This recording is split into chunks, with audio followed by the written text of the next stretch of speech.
छोटी लड़ाई मत लड़िए, आप ट्रैक्टर और जेसीबी की लड़ाई मत लड़िए, आप ये मत लड़िए मेरे 5 करोड़ लग जाएंगे, आप ठेकेदारी की लड़ाई मत लड़िए। आप सोचिए, आप आज ये जो काम कर रहे हो, जिस पैसे का आज कमा रहे हो, पीठ धरती को माता मानते हैं हम लोग, मानते हो नहीं मानते धरती को? तो माता का सौदा नहीं किया जाता है, कितना भी मुआवजा दे लेना, यहां से हटने वाले नहीं हैं हम लोग। और एक निवेदन करने आया हूं मैं, तो आपसे बांटना चाहते हैं, एक दूसरे में फूट डालना चाहते हैं। फूट डालकर राज करो की नीति जो अंग्रेजों की थी वही सेम इस समय चल रही है।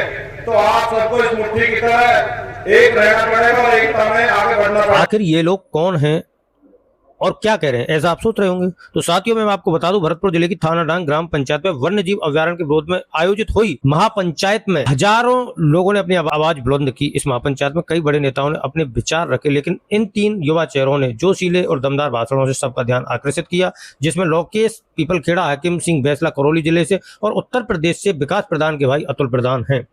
दोस्तों, इनका पूरा स्पीच सुनते हैं और जमीनी हकीकत से जुड़ी खबरों के लिए आप मेरे YouTube चैनल को सब्सक्राइब अवश्य कर लें। आपने मैं पूर्व में थोड़ा सा कहना चाहूंगा, जब ये बाबू महाराज पर करौली भरतपुर सेंचुरी को लेकर मीटिंग हुई, उसके बाद में बनपारेटा सेंचुरी को लेकर सकरघटा पर मीटिंग हुई, बागरा पर मीटिंग हुई और आज आपके यहाँ मीटिंग हुई। जिस प्रकार से मीटिंग शुरू हुई और आज जिस जोश में ये मीटिंग पहुंची है, मैं निश्चित रूप से कह सकता हूं आने वाली समय में आप लोगों की लड़ाई और मजबूत होगी और ये आपका जो संघर्ष है ये निश्चित रूप से परिणाम लेकर आएगा। लेकिन अब आपको ये छोटी छोटी लड़ाइयां शुरू करनी पड़ेगी, ये वर्तमान चौकियों में विरोध करना पड़ेगा जो आपके बीच में ये स्थापित की जा रही है। ये ऐसे समझो जैसे आपके बीच में आपको संघर्ष को चुनौती देने के लिए इन्होंने अपना एक अड्डा बना दिया। आप छोटी लड़ाई मत लड़िए, आप ट्रैक्टर और जेसीबी की लड़ाई मत लड़िए, आप ये मत लड़िए मेरे 5 करोड़ लग जाएंगे, आप ठेकेदारी की लड़ाई मत लड़िए। आप सोचिए, आप आज ये जो काम कर रहे हो, जिस पैसे का आज कमा रहे हो, पीढ़ियों के लिए तो कमा रहे हो। एक बाप पैसा अपने बेटे के लिए कमाता है, एक बाप पैसा अपने नाती पोतों के लिए कमाता है। अगर वो नाती पोते और विरासत नहीं बचेगी, इस ट्रैक्टर जेसीबी चला के तुम पैसों का करोगे क्या? मैं पूरे आपको आश्वस्त करता हूँ, ये लड़ाई आपको मजबूती से लड़नी पड़ेगी। आज यहाँ जो कमेटी निर्णय करेगी, हम सब लोग उस कमेटी के साथ हैं, लेकिन ये निश्चित करके जाना, अगर एक ईंट या पत्थर उस बनपारेटा की ऊंचाई पर बढ़ाने लगा तो हमारी छाती पर लगेगा। संघर्ष में पीछे मत हटना, अगर एक पत्थर लगे तो ईंट का जवाब पत्थर से देना बहुत बहुत धन्यवाद आपका। उन्हें आपने जब बुलाया तो आपके बीच में आने का जो मौका मिला, हमारे साथी लोकेश पीपलखेड़ा जी लगातार आपके बीच में संघर्ष करते रहते हैं और आपकी बातों को लगातार बुलंद करने का काम करते हैं। हमारा तो एक ही कहना है, जो समय ये दौर जो चल रहा है वो एक सुर में रहने का चल रहा है, आपकी एकता का चल रहा है। जो आप लोग एक हो गए, एक सुर में बढ़कर आपने अपनी आवाज को बुलंद करने का काम कर दिया, तो आपकी जीत को कोई हार में नहीं बदल सकता, आपकी जीत निश्चित है। लेकिन जो आप आपस में ही लड़कर अपने कामों को अपने बेटों के लिए सोचकर या अपने घर के लिए सोचकर ये सोच लिया कि इसको छोड़ो हम ही कर लेते हैं, हमारा घर चल जाएगा, तो ये जो समय इस समय चल रहा है तो आप तो सिर्फ बांटना चाहते हैं, एक दूसरे में फूट डालना चाहते हैं। फूट डालकर राज करो की नीति जो अंग्रेजों की थी वही सेम इस समय चल रही है।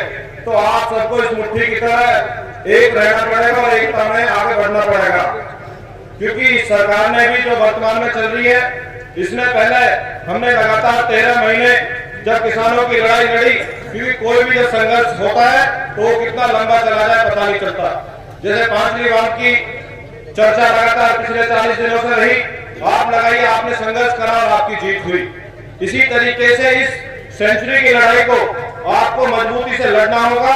हम लोगों ने पहले भी जब भी यहाँ से कोई बड़ा हान हुआ, जब रेल रोको आंदोलन की पूरे देश में गूंज थी, तो हमने ग्रेट नोएडा, मेरठ और उधर चारों तरफ रेल रोककर आपका सहयोग करने का काम करा था। तो इसी तरीके से आपकी इस लड़ाई में हम पूरी तरीके से मजबूती से आपके साथ हैं। जो भी आपका यहाँ से आदेश होगा, हम उसको दिल्ली की सड़कों पर उतारने का काम करेंगे और इस बात को मजबूती से उतारने का काम करेंगे। आप सभी का धन्यवाद। राम राम साहब।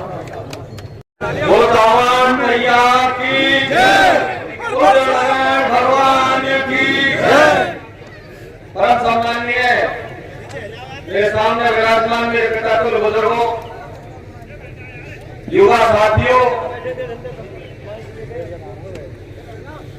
इस व्यूर भूमि पर पढ़ाई हुई बाहर की मेरी सरदारी सब समाज 36 कौम के लोगों, भाषण देने का टाइम नहीं है। जब आर पार की आ चुकी हो ना तो फिर लड़ने का टाइम आ गया। अब चौकी थाने स्थापित हो गए तो सोच लो आप लोग, कल आपके रास्ते बंद कर दिए जाएंगे, फिर घुसोगे कहां से? एक बात बताओ आप मेरे को, यहाँ कोई शेर बाघ वगैरह घूम रहे बताए? और मैं सरकार और ये वन विभाग के लोगों से कहना चाहता हूँ, अगर हमने बगावतों के बाघ छोड़ दिए फिर ये खाएंगे।